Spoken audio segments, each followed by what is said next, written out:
Hello students, I am your science teacher.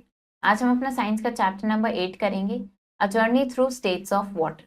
तो let's start the chapter, a journey through states of water. अब यहाँ पे states of water के बारे में पढ़ेंगे। Colour the boxes based on the state of water which each item represent. तो यहाँ पे जो बॉक्सेस हमें यहाँ पे कुछ गिवन है, इनमें कुछ इमेजेस गिवन है। तो अब ये कौन सी स्टेट ऑफ वाटर को ये रिप्रेजेंट कर रही है, उसके अकॉर्डिंग ये कलर करना है। Ice cube, colour this box blue if it represent solid water. अगर ये सॉलिड वाटर को रिप्रेजेंट कर रही है तो इसको ब्लू कलर करना है।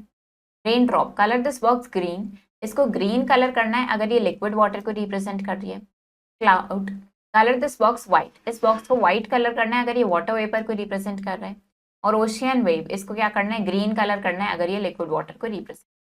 तो इस तरीके से आपको इन बॉक्सेस को कलर करना होगा ब्लू, ग्रीन एंड व्हाइट से।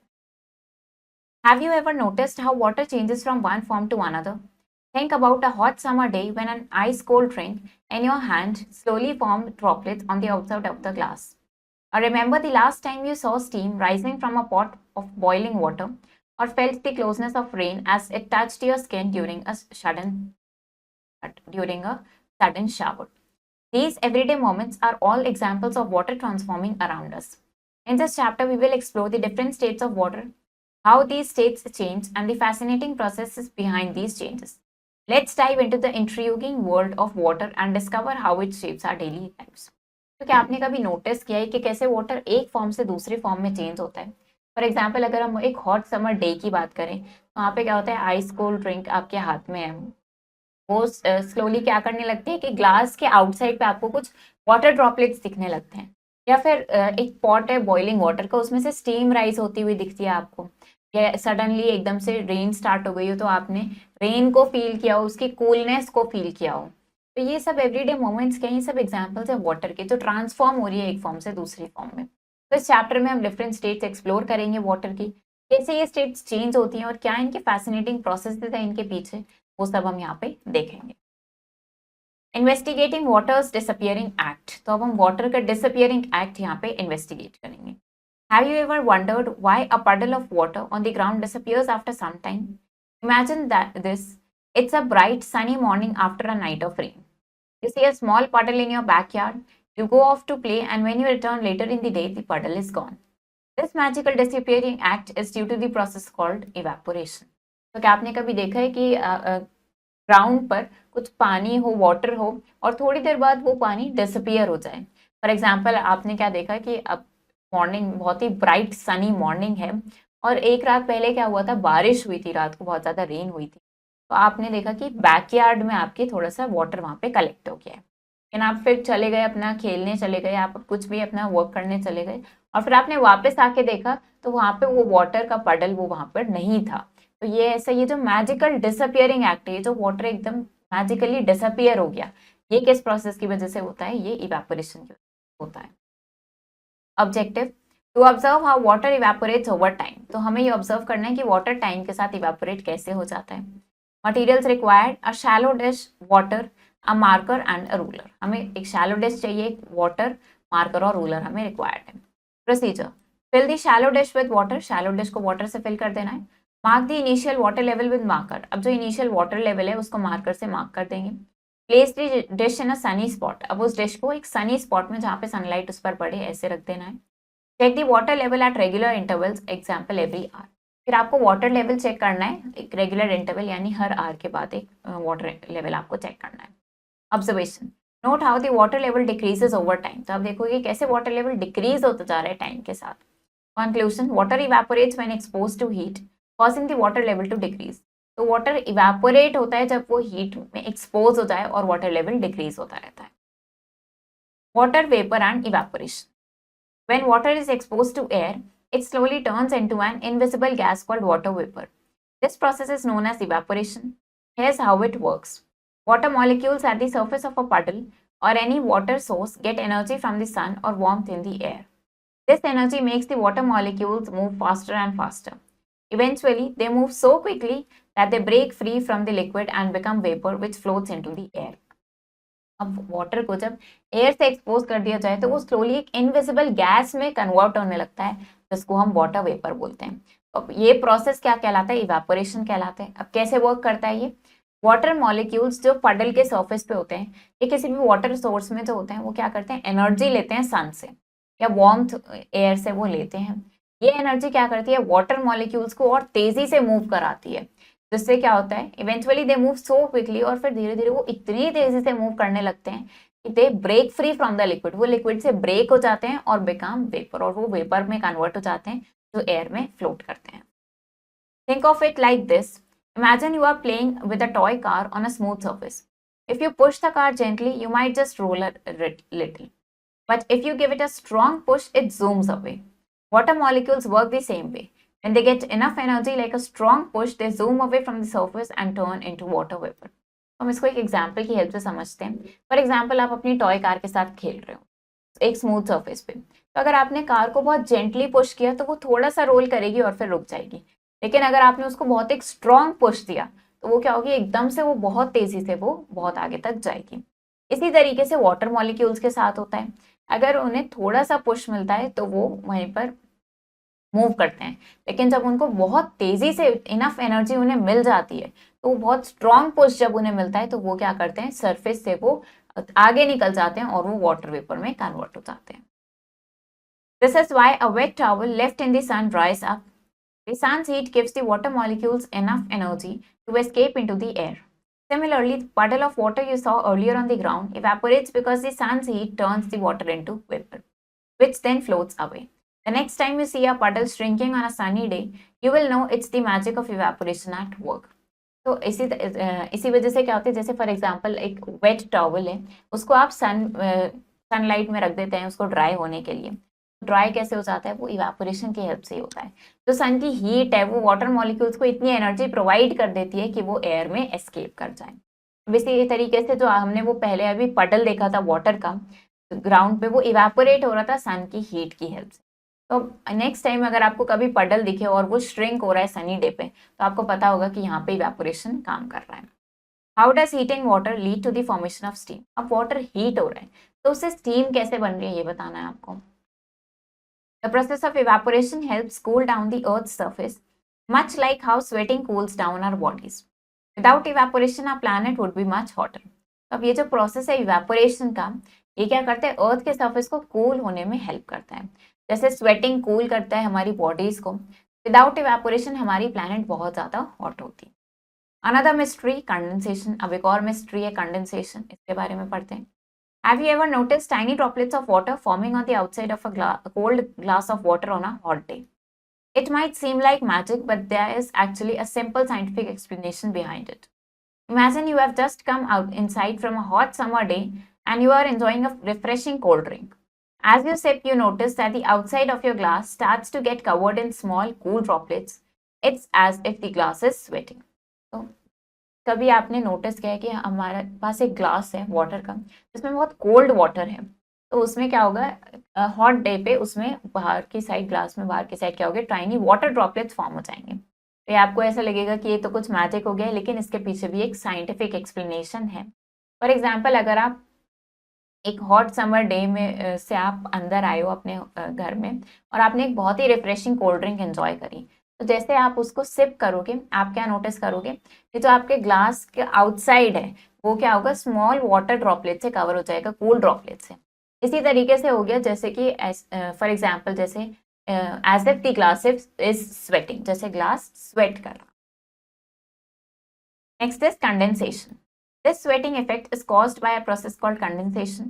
Condensation happens when water vapor in the air cools down and changes back into liquid water. This is the reverse of evaporation.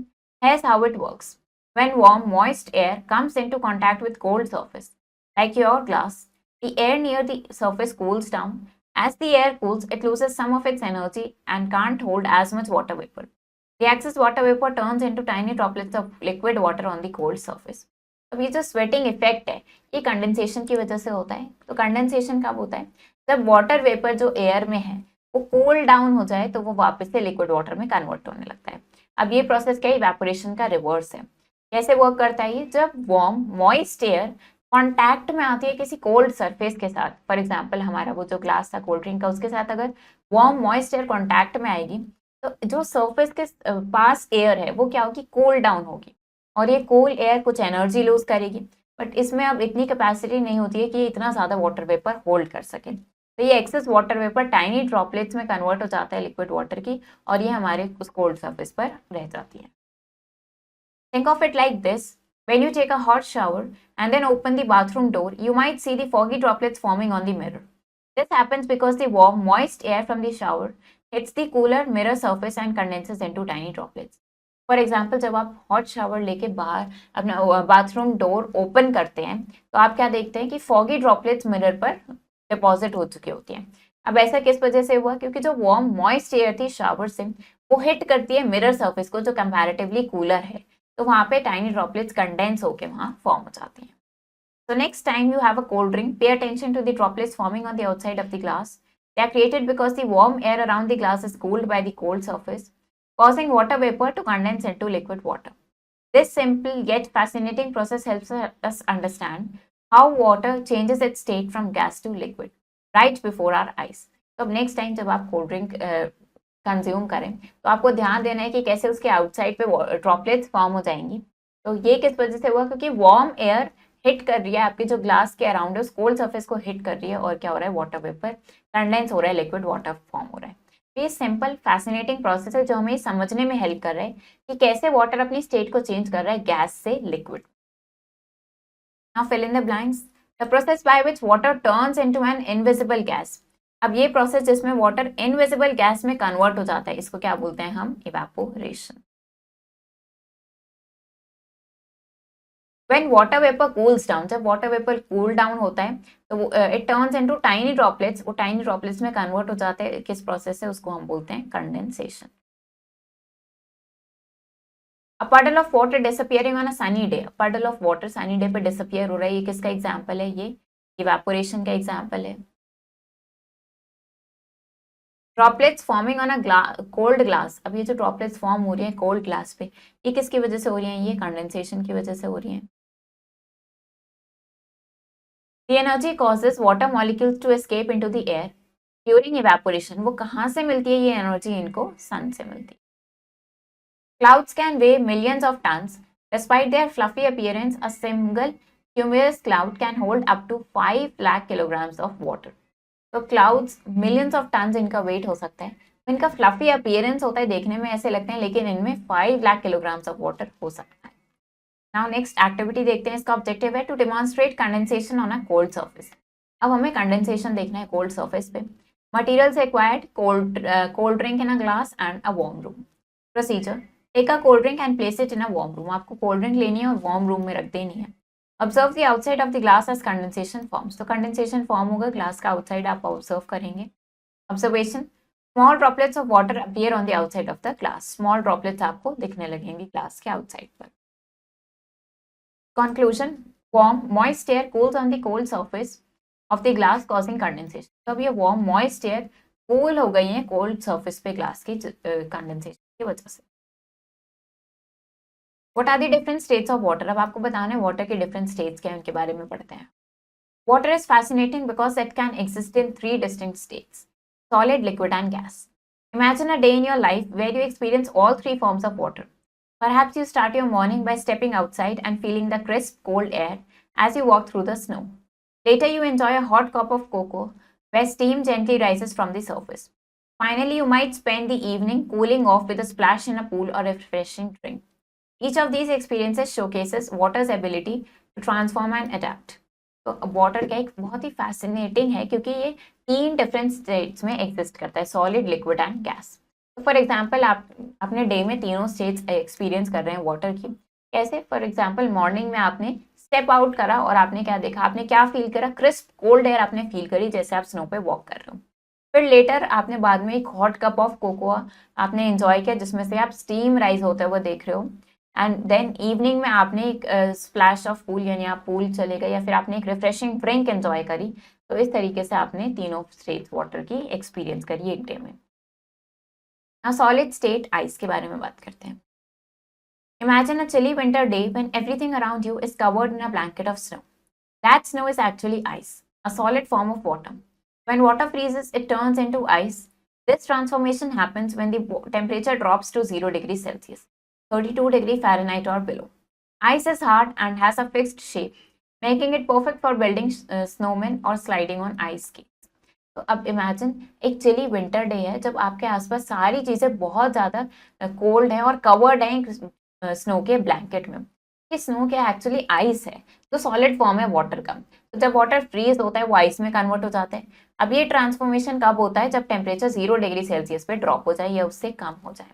Ice hard होती है, उसका एक फिक्स्ड शेप होता है जिससे वो परफेक्ट रहती है कि स्नोमैन आप उससे बिल्ड कर सकते हैं या स्लाइड कर सकते हैं आइस स्केट्स पे। You might see ice in various forms such as ice cubes chilling your drink on a hot day, delicate snowflakes drifting down the sky, or long shimmering icicles hanging from the eaves of your house.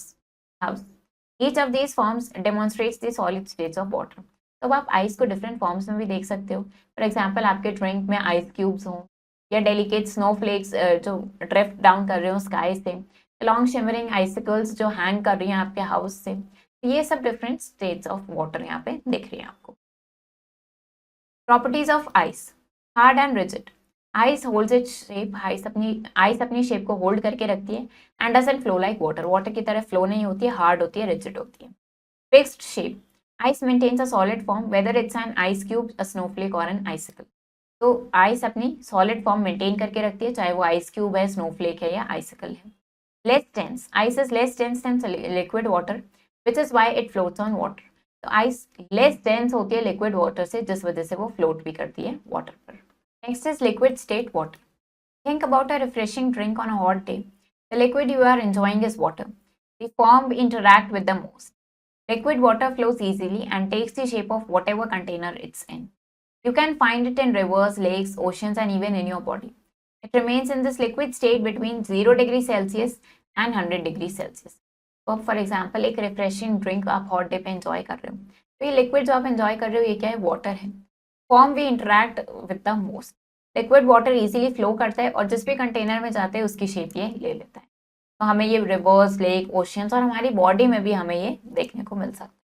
तो it remains in its liquid state में ही रहता है ये between 0 degree Celsius to 100 degree Celsius. अब इसकी properties क्या है? Flows and takes shape. Liquid water moves and adapts to the shape of its container. Liquid water move करता है, फ्लो करता है और जिस भी कंटेनर में जाता है उसकी शेप ले लेता है। Can be poured, it can be easily transform from one place to another. एक प्लेस से दूसरी प्लेस पे आसानी से इसको ट्रांसफर कर सकते हैं।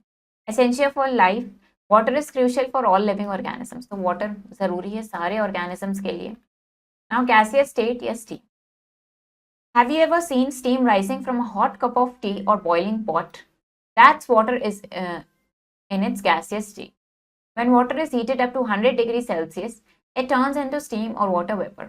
Although steam itself is invisible, you often see it as a mist or cloud when it cools down and condenses back into tiny droplets. तो क्या आपने कभी देखा है कि एक हॉट कप ऑफ टी या बॉइलिंग पॉट में से स्टीम राइज हो रही हो? तो ये कब होता है? जब वाटर गैसियस स्टेट में होता है। वाटर जब हीट होता है 100 डिग्री सेल्सियस पे तो वो क्या करता है? स्टीम को वाटर वेपर में कन्वर्ट, स्टीम या वाटर वेपर में कन्वर्ट हो जाता है। ऑल दो स्टीम इनविजिबल होती है लेकिन हमें क्या दिखता है? मिस्ट या क्लाउड दिखता है जब वो कूल होती रहती है और ये कंडेंस हो जाती है back to tiny droplets. Now properties of steam. Invisible gas, steam itself is not visible, but we see it as mist when it condenses. Steam हमें visible नहीं होती है, लेकिन हम उसको तब देखते हैं जब वो mist की form में होती है, जब वो condense होता है। Expand, steam spreads out to fill any container it's in. Steam क्या करती है? Spread out करती है और जिस भी container में होती है उसको fill कर देती है। Can be compressed, unlike solids and liquids, gases can be compressed into smaller spaces. अब solids और liquids की तरह नहीं है ये, gases को हम compress कर सकते हैं smaller spaces में। Water's ability to change between these states makes it incredibly versatile and essential to our daily lives. अब वाटर की जो एबिलिटी है कि वो इन तीनों स्टेट्स में इस तरीके से चेंज हो सकता है, ये बहुत ही वर्सेटाइल है और ये हमारी डेली लाइफ के लिए बहुत ज़रूरी है। How can water change from solid to liquid? अब आपको बताना है सॉलिड से लिक्विड में वाटर चेंज कैसे हो रहा है। Snowflakes are unique. No two snowflakes are exactly the same because the water molecules that form them arrange in countless different patterns. अब स्नोफ्लेक्स यूनिक होते हैं, कोई से भी दो स्नोफ्लेक्स सेम नहीं होंगे क्योंकि वाटर मॉलिक्यूल्स जो फॉर्म होते हैं वो इनको काउंटलेस डिफरेंट पैटर्न्स में अरेंज करते हैं। तो प्रोसेस देखते हैं जिसमें स्टेट्स ऑफ वाटर चेंज हो रही है।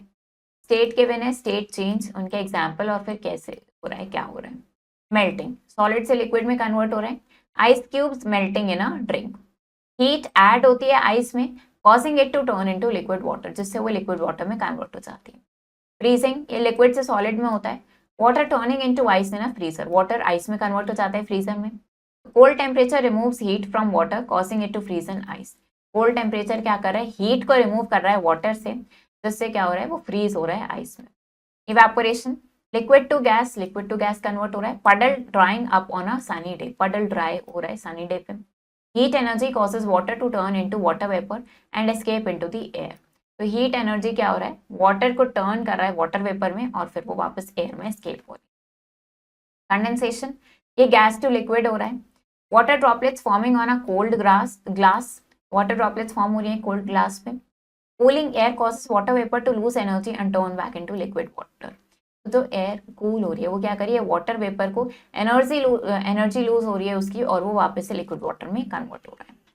Match the state of water with its description, अब स्टेट ऑफ वाटर को उसके डिस्क्रिप्शन के साथ मैच करना है। आइस, आइस क्या हो गया, वाटर है अपनी सॉलिड स्टेट में। फिर लिक्विड वाटर क्या है, लिक्विड वाटर है water turning from liquid to gas, ये लिक्विड वाटर हो गया। स्टीम क्या हो गया, steam is water in its gaseous state. Now freezing क्या है, freezing is water turning from liquid to solid, liquid से सॉलिड में कन्वर्ट हो रहा है। और मेल्टिंग में क्या हो रहा है, वाटर सॉलिड से लिक्विड में कन्वर्ट हो रहा है। Now how can we change the states of water, हम वाटर की स्टेट्स को चेंज कैसे कर सकते हैं? Water is fascinating because we can make it change from one state to another with simple actions. Imagine you are preparing for a fun day in the sun. You might start with ice cubes and your drink. Then watch them melt and later notice steam rising from your hot tea. Each of these scenarios demonstrates how we can change water state through different processes. Water बहुत fascinating है क्योंकि इसकी states हम change कर सकते हैं simple action से। For example आपने एक फन डे प्रिपेयर करा सन में, तो आपने क्या किया, सबसे पहले आप क्या देखोगे, फॉर एग्जाम्पल आपने स्टार्ट किया कि आपकी ड्रिंक में आइस क्यूब्स हैं, तो आप उन आइस क्यूब्स को मेल्ट होता हुआ देख सकते हो, और फिर लेटर बाद में आप क्या देखोगे कि आपकी हॉट टी में से स्टीम राइज हो रही है। तो इन सारे सिनेरियोज में क्या दिख रहा है कि कैसे वाटर की स्टेट चेंज हो रही है डिफरेंट प्रोसेसेस में। सबसे पहले है melting. When you want ice to turn into liquid water, you simply need to apply heat. For example, if you take ice cubes out of a freezer and leave them in your drink, the heat from the beverage will melt the ice.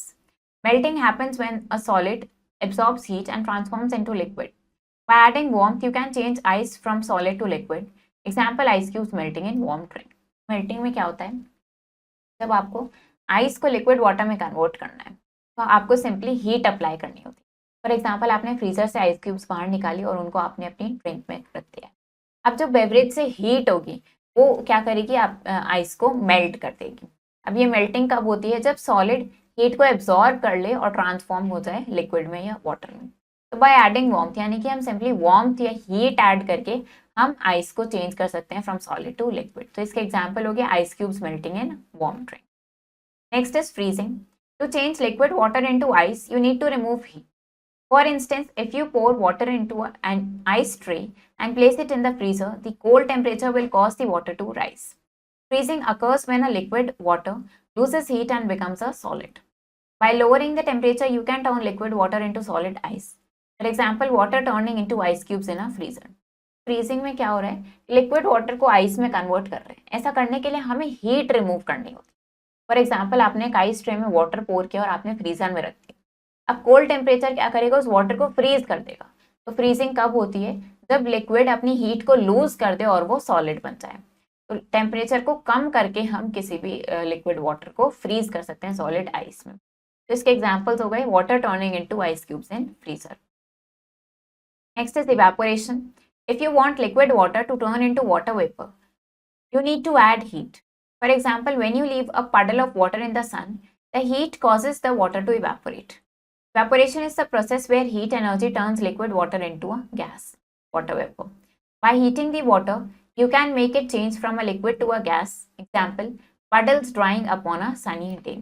तो अगर आपको liquid water को water vapour में convert करना है तो आपको थोड़ी सी हीट ऐड करनी होगी। फॉर एग्जाम्पल, हमने क्या देखा था, एक पडल ऑफ वाटर सन में था, तो उसमें क्या हो रहा था, जो सन से हीट है वो क्या कर रहा था, वाटर को इवेपोरेट कर रहा था। तो इवेपोरेशन एक प्रोसेस है जहाँ पे हीट एनर्जी क्या करती है, लिक्विड वाटर को गैस में कन्वर्ट कर देती है। तो हम वाटर को हीट करके क्या कर सकते हैं, लिक्विड को गैस में कन्वर्ट कर सकते हैं। तो इसका ये एग्जाम्पल हो गया कि puddle drying upon a sunny day. Next is condensation. To make water vapor turn back into liquid water, you need to cool it down. For instance, when you have a cold glass on a hot day, you might see droplets forming on the outside. This is condensation, where warm, moist air cools down and changes into liquid water on a cold surface. By lowering the temperature, you can change water vapor back into liquid water. Example, droplets forming on the outside of a cold glass. तो condensation क्या है, अगर आपको water vapour को वापस से liquid water में convert करना है तो आपको उसको कूल करना होगा। फॉर एग्जाम्पल, जब हॉट डे पे आप एक कोल्ड ग्लास होता है आपके पास, तो उसमें बाहर ड्रॉपलेट्स फॉर्म हो जाते हैं। अब ये कंडेंसेशन है जहाँ पे warm moist air cool down हो जाती है और वो चेंज हो जाती है लिक्विड वाटर में ऑन अ कोल्ड सर्फेस। तो टेम्परेचर को कम करके हम क्या कर सकते हैं, वाटर वेपर को वापस लिक्विड वाटर में कन्वर्ट कर सकते हैं। तो इसका एग्जाम्पल हो गया droplets forming on the outside of cold glass. अब एक एक्टिविटी देखते हैं, to observe both evaporation and condensation. Evaporation और कंडेंसेशन दोनों देखेंगे इसमें और समझेंगे कैसे वाटर चेंज हो रहा है एक स्टेट से दूसरे स्टेट में। Materials required, a shallow dish और बोल, ये रिक्वायर्ड है हमें। एक स्मॉल कोल्ड मिरर या ग्लास, वार्म वाटर और टॉवल एक ऑप्शनल है। Procedure, fill the shallow dish और bowl with warm water. Shallow dish या बोल को आपको वार्म वाटर से फिल करना है। प्लेस दी बोल इन अ वार्म स्पॉट, अब उस बोल को आपको वार्म स्पॉट में रख देना है, like near a sunny window or on a hot heat surface, ऐसे जगह पर रख देना है। एग्जाम्पल, लैम्प या हीटिंग पैड पर। प्लेस द कोल्ड मिरर और glass above the bowl of warm water, ensuring it doesn't touch the water. तो कोल्ड मिरर या ग्लास आपको वार्म वाटर के बोल के ऊपर रखना है और क्या ध्यान रखना है कि वो उस वाटर को टच ना करे। Observe the water in the bowl and droplets forming on the under side of the mirror और ग्लास। तो आपको बोल में वाटर को ऑब्जर्व करना है और देखना है कैसे कि ग्लास या मिरर के अंडर साइड पे ड्रॉपलेट्स फॉर्म हो जाएंगे। Observation, you should notice the water in the bowl slowly disappearing as the water evaporates in the air. तो आप क्या देखोगे, जैसे जैसे वाटर इवेपोरेट होता जा रहा है एयर में, बोल में वाटर लेवल डिक्रीज होता जा रहा है। Tiny droplets of water will form on the under side of the mirror और ग्लास एज कंडेंसेशन। जब कंडेंसेशन होगा तो क्या होगा, टाइनी ड्रॉपलेट्स फॉर्म हो जाएंगी वाटर की मिरर के अंडर साइड पे। Conclusion, evaporation happens when the warm water molecules absorb energy and escape into the air as water vapor. तो evaporation कब होता है, जब warm water molecules energy absorb करती हैं और escape हो जाती हैं air में as water vapor. Condensation occurs when water vapor cools down, और condensation कब हो रहा है, जब water vapor cool down हो जाती हैं cold surface पे और वो वापस liquid water में convert हो जाती है। What do you need to do turn liquid water into ice? तो अब आपको बताना है कि आपको लिक्विड वाटर को आइस में कन्वर्ट करने के लिए क्या करना होगा। Water can exist in all three states, water तीनों स्टेट्स में एग्जिस्ट कर सकता है, solid, liquid, gas, on the surface of Mars, making it one of the most intriguing places to search for science of life. यानी कि ये एक बहुत ही इंट्रीग्यूइंग प्लेस हो गई जिसमें हम लोग लाइफ के साइंस हमें दिख रहे हैं और उस पर हम सर्च कर रहे हैं। Objective, to observe the freezing and melting of water. अब हम वाटर की फ्रीजिंग और मेल्टिंग ऑब्जर्व करेंगे। Materials required, ice cube tray चाहिए हमें, वाटर, फ्रीजर और एक cup of warm water required है। Procedure, fill the ice cube tray with water. Ice cube tray को वाटर से फिल करेंगे और उसको फ्रीजर में रख देंगे। आफ्टर अ फ्यू आवर्स के बाद क्या करेंगे, आइस क्यूब्स रिमूव करेंगे और उनको हम कहाँ रख देंगे, वार्म वाटर के कप में रख देंगे। Observe the ice cubes melting in the warm water. तो आप क्या देखोगे, आइस क्यूब्स मेल्ट हो जाएंगे वार्म वाटर में। Observation, ice cubes melt and turn back into liquid water. क्या ऑब्जर्व किया, आइस क्यूब मेल्ट हो गए और वापस से लिक्विड वाटर में कन्वर्ट हो गई। Conclusion, freezing and melting are processes of changing water state between liquid and solid. तो फ्रीजिंग और मेल्टिंग वाटर की स्टेट को चेंज होने के प्रोसेस है जिसमें लिक्विड और सॉलिड के बीच में स्टेट चेंज हो रही है। How can water be evaporate faster और स्लोअर? तो अब वाटर कैसे इवेपोरेट हो सकता है, फास्टर या slower? Rate at which water evaporates can vary based on several factors. Think about the difference between a puddle on a hot summer day versus one on a cool, damp morning. Or consider how quickly your clothes dry on a breezy day compared to a still one. These everyday observations show how different conditions can affect how fast or slow water evaporates. अब जो rate है जिस पे water evaporate हो रहा है वो vary कर सकता है काफ़ी फैक्टर्स के बेसिस पे। डिफरेंस है इन अ पडल, जो पडल है हॉट समर डे पे या कूल डैम्प मॉर्निंग में डिफरेंस है टेम्परेचर का। कंसिडर हमने क्या किया कि कितना तेजी से हमारे क्लोथ्स ड्राई हो जाते हैं ब्रीजी डे पे as compare to a still one. ये एवरीडे ऑब्जर्वेशंस हमें ये शो कर रही हैं कि कैसे डिफरेंट कंडीशंस अफेक्ट कर रही हैं कि वाटर तेजी से इवेपोरेट हो या स्लोली इवेपोरेट हो। Temperature. Water evaporates faster at higher temperatures when the air or surface temperature is warm. Water molecules gain more energy and move faster. For instance, if you spill some water on a hot pavement, it will evaporate much quicker than if you spill it on a chilly day. The heat provides the energy needed for the water to change into vapor more rapidly. Example, a puddle drying up quickly on a hot day. तो water evaporate करता है तेजी से higher temperature पे। तो जब air या surface temperature अगर वार्म है तो वाटर मॉलिक्यूल्स को ज़्यादा एनर्जी मिलेगी, वो बहुत तेज़ी से मूव करेंगे। फॉर एग्जांपल, आपने वाटर को स्पिल किया हॉट पेवमेंट पे और ऐसे ही आपने अगर उसको स्पिल किया एक चिली डे पे, तो दोनों में आपको डिफरेंस दिखेगा। हॉट पेवमेंट पे एकदम से बहुत तेज़ी से वो इवेपोरेट होगा। हीट जो प्रोवाइडेड, जो हीट मिलती है, एनर्जी नीडेड होती है जो वाटर को चेंज करने के लिए वाटर वेपर में बहुत तेजी से। एग्जाम्पल क्या हो गया इसका कि पडल जो ड्राई अप हो जाता है हॉट डे पे बहुत quickly. Next is surface area. The surface area of water also affects how quickly it evaporates. Water spread out over a large surface area evaporates faster than water in a small deep container. For instance, a shallow puddle of water will dry up faster than a deep pool of same amount of water, because the larger surface area allows more water molecules to escape into the air at once. Example, a thin layer of water in a tray drying up faster than a deep bowl of water. तो अब surface area भी affect करता है water का। अगर हमारे पास एक larger surface area है तो उस पर जल्दी से इवेपोरेट होगा as compare to a small deep container, क्योंकि अगर हमारे पास एक शैलो पडल है वाटर का और वही सेम उतना ही सेम अमाउंट ऑफ वाटर हमारे पास एक डीप पूल में, तो शैलो पडल जल्दी से इवेपोरेट होगा क्योंकि उसमें ज़्यादा वाटर मॉलिक्यूल्स एक साथ एस्केप हो पाएंगे एयर में। तो इसका एग्जाम्पल हो गया thin layer of water tray में जल्दी ड्राई अप हो जाती है as compare to a deep pool of water. Now air movement. Air movement or wind can speed up the evaporation process. When air moves over the surface of water, it carries away the water vapor, allowing more liquid water to evaporate. This is why clothes dry faster on a windy day. The moving air helps remove the water vapor that forms as the clothes dry. Example, clothes drying quickly on a windy day. Air movement या wind भी affect करती है evaporation process को, ये speed up कर देती है। तो जब एयर मूव करती है सर्फेस ऑफ वाटर पे तो वो क्या करती है, वाटर वेपर को अपने साथ ले जाती है, जिससे ज़्यादा लिक्विड वाटर इवेपोरेट हो जाते हैं। इसी वजह से जो क्लोथ्स होते हैं वो जल्दी ड्राई होते हैं जब विंडी डे होता है। मूविंग एयर क्या करती है, वाटर वेपर को अपने साथ ले जाती है और क्लोथ्स ड्राई कर देती है। तो ये इसके एग्जाम्पल हो गए। अब फैक्टर्स देखते हैं जो रेट ऑफ इवेपोरेशन को अफेक्ट कर रहे हैं। फैक्टर, उनका इफेक्ट इवेपोरेशन पर, उसके एग्जाम्पल। टेम्परेचर, इवेपोरेशन फास्टर होता है हाइयर टेम्परेचर पे। इसके एग्जाम्पल हो गए puddle of water evaporates faster, puddle of water जल्दी से इवेपोरेट होता है हॉट डे पे as compare to cool day. Now surface area, water evaporates faster with a larger surface area. ज़्यादा सरफेस एरिया होगा तो वाटर तेजी से इवेपोरेट होगा। Example, a thin layer of water in a tray evaporates faster than a deep bowl of water. तो जो tray में thin layer है वाटर का वो जल्दी से इवेपोरेट होगा as compare to deep bowl of water. Air movement, wind और air movement speed up evaporation. Wind या एयर का मूवमेंट भी इवेपोरेशन स्पीड अप कर देता है। क्लोथ्स जल्दी से ड्राई हो जाते हैं विंडी डे पे as compared on a chill day. Humidity, high humidity slows down evaporation. ज़्यादा ह्यूमिडिटी इवेपोरेशन को स्लो कर देती है। Clothes take longer to dry in a humid climate because the air already contains a lot of water vapour. अब humid day पे clothes को ज़्यादा time लगता है ड्राई होने में क्योंकि एयर में ऑलरेडी बहुत ज़्यादा वाटर वेपर होता है। Pressure, lower air pressure speeds up evaporation. Air pressure अगर लो होता है तो वो इवेपोरेशन को स्पीड अप कर देता है। Water boils and evaporates faster at higher altitudes where air pressure is lower. Water तेजी से बॉयल होता है, इवेपोरेट होता है जल्दी से हायर एल्टीट्यूड पे जहाँ एयर प्रेशर कम होता है। Next is other conditions affecting evaporation. अब कुछ और कंडीशंस जो इवेपोरेशन को अफेक्ट करती हैं। First is humidity. When the air is already filled with water vapour, high humidity, evaporation happens more slowly.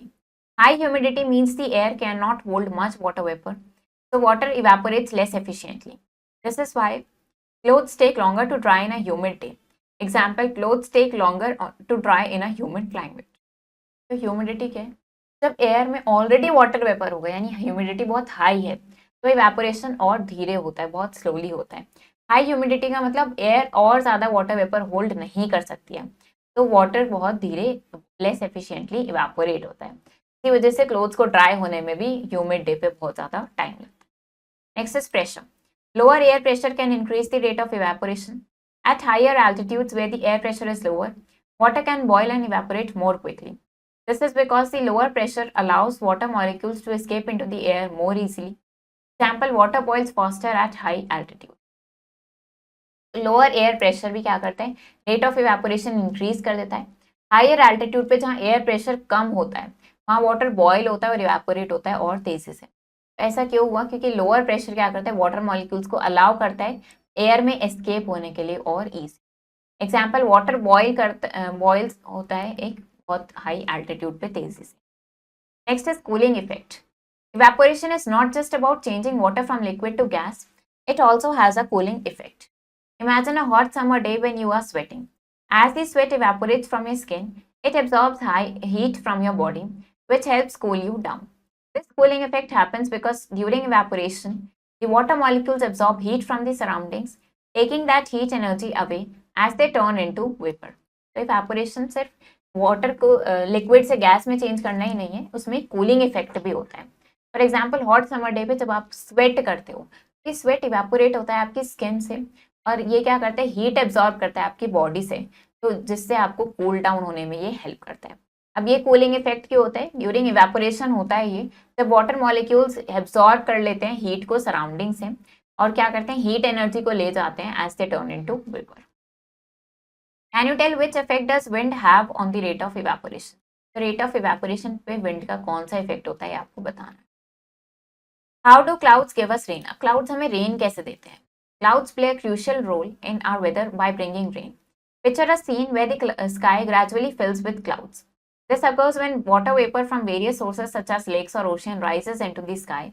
As this warm, moist air ascends, it starts to cool down. The cooling causes the water vapor to condense into tiny droplets, which cluster together to form clouds. तो clouds एक बहुत important role play करते हैं weather में rain लाने के लिए. तो फॉर एग्जाम्पल एक सीन हमने एक पिक्चर किया है जिसमें स्काई में ग्रेजुअली क्लाउड से फिल हो गया है वो. तो ये क्लाउड्स ऐसा कब होता है, जब वाटर वेपर वेरियस सोर्सेज से, लेक्स, ओशन, इन सब से राइज अप हो जाता है स्काई में. और as this warm moist air ascend, जैसे जैसे ये वार्म और मॉइस्ट एयर असेंड करती है वो कूल होना स्टार्ट होती है. और ये कूलिंग इफेक्ट क्या करता है, ये वाटर वेपर को कंडेंस होने देता है टाइनी ड्रॉपलेट्स में, जिसकी वजह से ये क्लस्टर होकर क्लाउड्स फॉर्म करते हैं. As more droplets join together, they become larger and heavier. Eventually, they reach a point where they can no longer stay suspended in the air. When this happens, the droplets fall to the ground as rain. So when you see clouds in the sky, remember they are filled with tiny droplets of water that will eventually return to earth as rain. तो जब ये water droplets join हो जाती हैं, ये बहुत large होती जाती हैं, heavy होती जाती हैं, तो eventually एक point ऐसा आता है जब ये और ज़्यादा suspended नहीं रह सकते हैं इस तरीके से air में. तो जब ये होता है तो तब क्या होता है, ड्रॉपलेट्स फॉल होनी स्टार्ट होती हैं ग्राउंड पे एज रेन. तो जब नेक्स्ट टाइम आप अगर कभी स्काई में क्लाउड्स आपको दिखें तो आपको क्या ध्यान रखना है कि इनमें ड्रॉपलेट्स हैं वाटर की और इवेंचुअली ये अर्थ पर वापस आ जाएंगी in the form of rain. ना फॉर्मेशन ऑफ क्लाउड्स. तो क्लाउड्स कैसे फॉर्म होते हैं, बहुत ही फैसिनेटिंग प्रोसेस के थ्रू फॉर्म होते हैं. उनके कुछ की स्टेप्स देखते हैं. First is warming and rising air. Warm air near the earth surface heats up and becomes less dense. As a result, it rises upwards into the atmosphere. तो warm air जो earth surface के पास है वो heat up हो जाती है, less tense हो जाती है और वो क्या हो जाती है, फिर एटमॉस्फेयर में ऊपर राइज हो जाती है. Cooling down. As the warm moist air ascends, it encounters cooler temperatures at higher altitude. The higher it goes, the cooler it becomes. जैसे जैसे ये वार्म मॉइस्ट एयर असेंड करती है वो क्या करती है, कूलर टेम्परेचर पे जाती है एट हायर एल्टीट्यूड्स, और जितना हायर वो जाती है उतना कूल वो होती जाती है. Condensation. When the rising air cools to a certain point known as the dew point, the water vapor in the air condenses into tiny water droplets.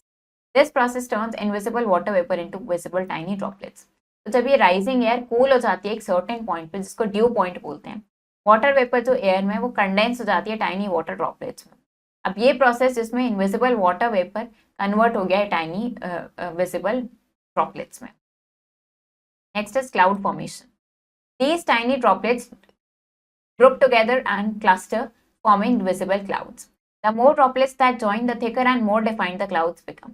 Cloud formation कैसे हो रहा है, ये टाइनी ड्रॉपलेट्स ग्रुप हो जाती हैं एक साथ, क्लस्टर फॉर्म कर लेती है और विजिबल क्लाउड्स फॉर्म करती हैं. मोर ड्रॉपलेट्स, ज़्यादा ड्रॉपलेट्स जितनी ज्वाइन होती हैं ये क्या करती हैं, थिकर और मोर डिफाइंड क्लाउड्स ये बनाती हैं. Cloud development. As long as the warm air continues to rise and droplets keep forming, the cloud can grow larger. Different types of clouds can form depending on factors like altitude and temperature.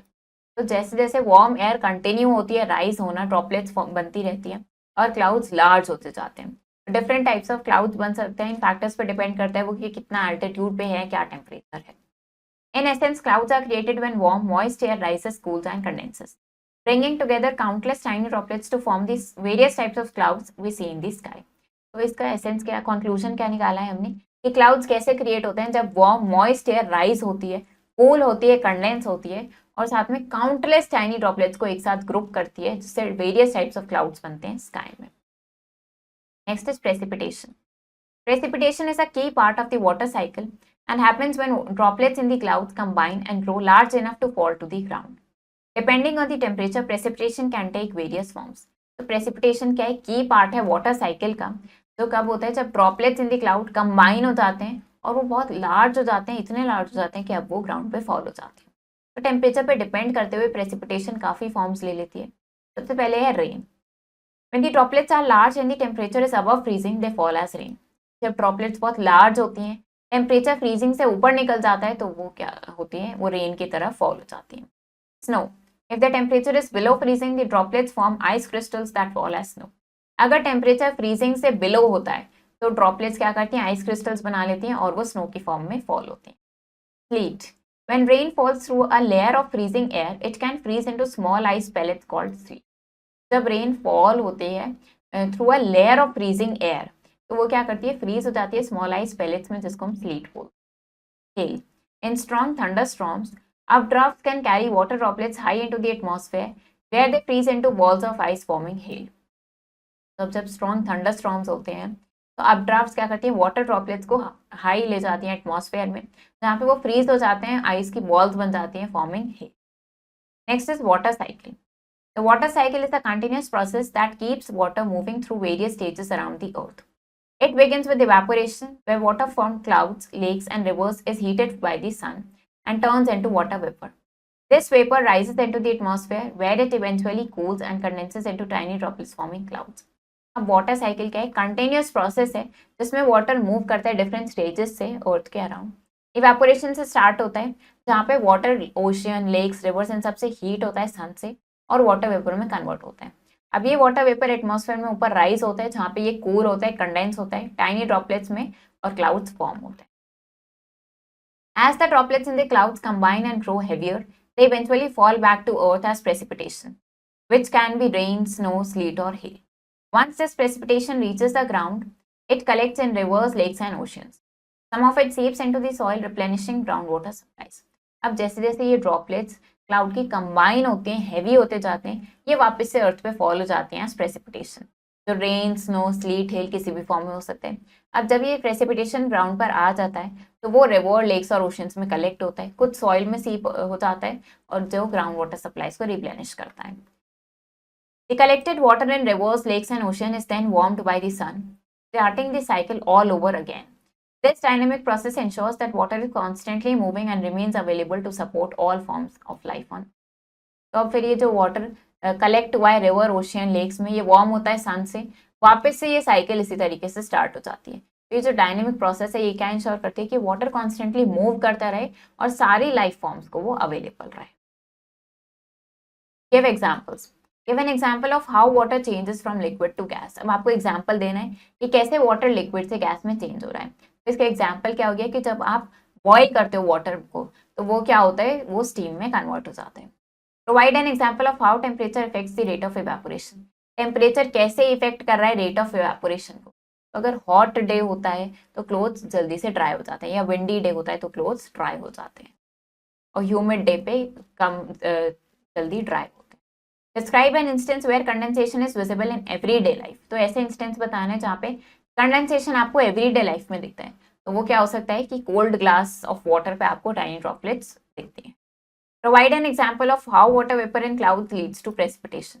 तो example देना है कि कैसे water vapour जो clouds में है उसकी वजह से प्रेसिपिटेशन हो रहा है. तो इसे एग्जाम्पल क्या हो गया कि रेन फॉल होती है क्लाउड से आफ्टर कंडेंसेशन.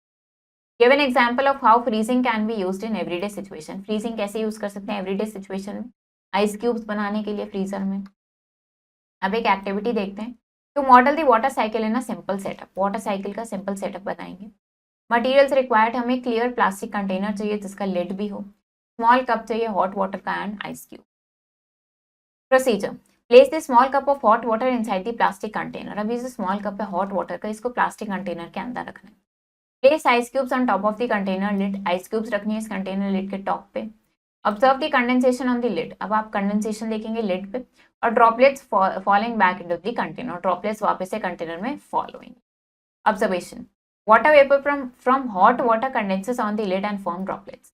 तो वाटर वेपर हॉट वाटर से कंडेंस हुई है लिड पे और ड्रॉपलेट्स उसने फॉर्म कर।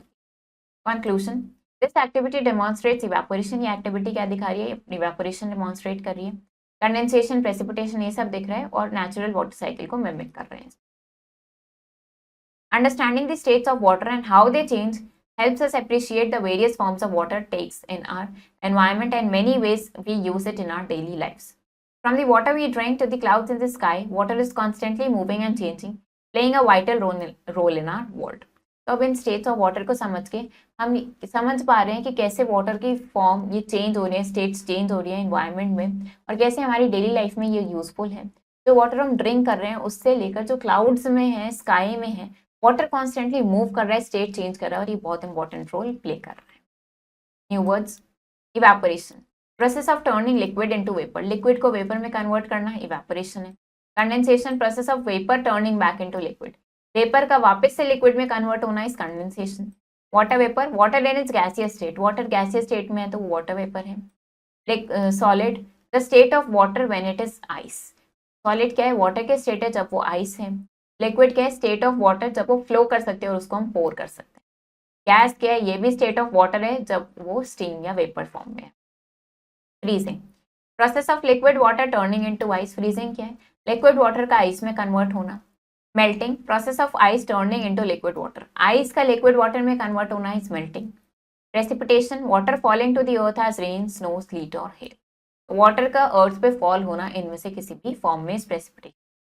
Water cycle, continuous movement of water between earth and atmosphere, अब अर्थ और एटमॉस्फेयर के बीच में जो कंटिन्यूस मूवमेंट है वाटर का वो वाटर साइकिल कहलाता है। रिवाइज करते हैं, water exist in 3 states, water 3 states में एग्जिस्ट करता है, solid, liquid and gas. Evaporation क्या होता है, जब वाटर लिक्विड से गैस में कन्वर्ट हो रहा है एनर्जी गेन करके। कंडेंसेशन क्या है, जब वाटर वेपर वापस से लिक्विड में कन्वर्ट हो रहा है कूल हो गया। मेल्टिंग प्रोसेस क्या है, आइस टर्न हो रही है लिक्विड वाटर में। फ्रीजिंग इज जब लिक्विड वाटर सॉलिड आइस बन रहा है। वाटर वेपर इवेपोरेट फास्टर होता है हाइयर टेम्परेचर पे, larger surface areas and wind में। Clouds form when warm air, जब वार्म एयर राइज होती है, कूल होती है, वाटर वेपर कंडेंस होते हैं ड्रॉपलेट्स में तो क्लाउड्स फॉर्म होते हैं। रेन अकॉर्स, रेन कब होती है, जब वाटर ड्रॉपलेट्स जो क्लाउड में वो हैवी हो जाते हैं, वो ग्राउंड पे फॉल करते हैं। वाटर साइकिल क्या करती है, इसमें क्या होता है, evaporation, condensation and precipitation. Water की जो एबिलिटी है कि वो स्टेट चेंज कर लेती है, एसेंशियल है for weather patterns and daily life. तो अब क्वेश्चंस देखते हैं हम। Darken the correct option in the OMR। What process is responsible for the disappearance of a puddle of water on a sunny day. तो sunny day पे जो पडल of water disappear हो रहा है उसके लिए कौन सा प्रोसेस रिस्पॉन्सिबल है, evaporation. Which of the following describes the process of when water vapour turns back into liquid water. जब वाटर वेपर वापस से लिक्विड वाटर में कन्वर्ट हो रहा है तो कौन सा प्रोसेस है ये, condensation. What happens to water molecules when they receive heat energy? जब water molecules heat energy receive करते हैं तो क्या होता है, वो इवेपोरेट हो जाते हैं। In which state is water when it is described as steam. Water के स्टेट में होता है जब हम उसको स्टीम बोलते हैं, वो गैसियस स्टेट में होता है। Which factor does not affect the rate of evaporation. कौन सा फैक्टर रेट ऑफ इवेपोरेशन को अफेक्ट नहीं करता है, कलर ऑफ वाटर, वाटर के कलर से कोई फर्क नहीं पड़ता इवेपोरेशन पर। Next is fill in the blanks. Water turns into dash when it is heated to 100 degree Celsius और 212 डिग्री फ़ारेनहाइट। वाटर किस में कन्वर्ट हो जाता है, स्टीम में, जब उसको 100 डिग्री सेल्सियस पे हीट करते हैं। प्रोसेस ऑफ वाटर, जिसमें वो लिक्विड से गैस में कन्वर्ट हो रहा है उसको क्या बोलते हैं, evaporation. Dash occurs when water vapour in the air cool down. अब क्या होता है, कंडेंसेशन होता है जब वाटर वेपर जो एयर में है वो कूल डाउन होता है और वापस से लिक्विड वाटर में कन्वर्ट हो जाता है। Water in A solid state, जब वाटर सॉलिड स्टेट में होता है उसको हम क्या बोलते हैं, आइस बोलते हैं। कंटिन्यूअस प्रोसेस जहाँ पे वाटर मूव कर रहा है डिफरेंट स्टेजेस के थ्रू अराउंड द अर्थ, उसको क्या बोलते हैं, हम वाटर साइकिल बोलते हैं। Next is true and false. The process of evaporation makes water turn into a solid. अभी जो इवेपोरेशन का प्रोसेस है इसमें क्या होता है, वाटर सॉलिड में कन्वर्ट हो जाता है. This is false. Condensation occurs. Condensation कब हो रहा है, जब वाटर वेपर कूल होता है और वो वापस से लिक्विड वाटर में कन्वर्ट हो रहा है. True. Ice floats on water. Ice water पे फ्लोट करती है क्योंकि वो ज्यादा डेंस है लिक्विड वाटर से. False. Rate of evaporation increase हो जाता है हाइयर टेम्परेचर के साथ. ट्रू. प्रेसिपिटेशन में क्या क्या इंक्लूड होता है, rain, snow, slit and hell. तो दिस इज ट्रू. तो चैप्टर हमारा फिनिश हो गया है. आई होप आपको ये चैप्टर समझ आया होगा. आप इसको रीड करो अच्छे से. हम मिलेंगे नेक्स्ट वीडियो में. Thank you ma'am. Have a nice day.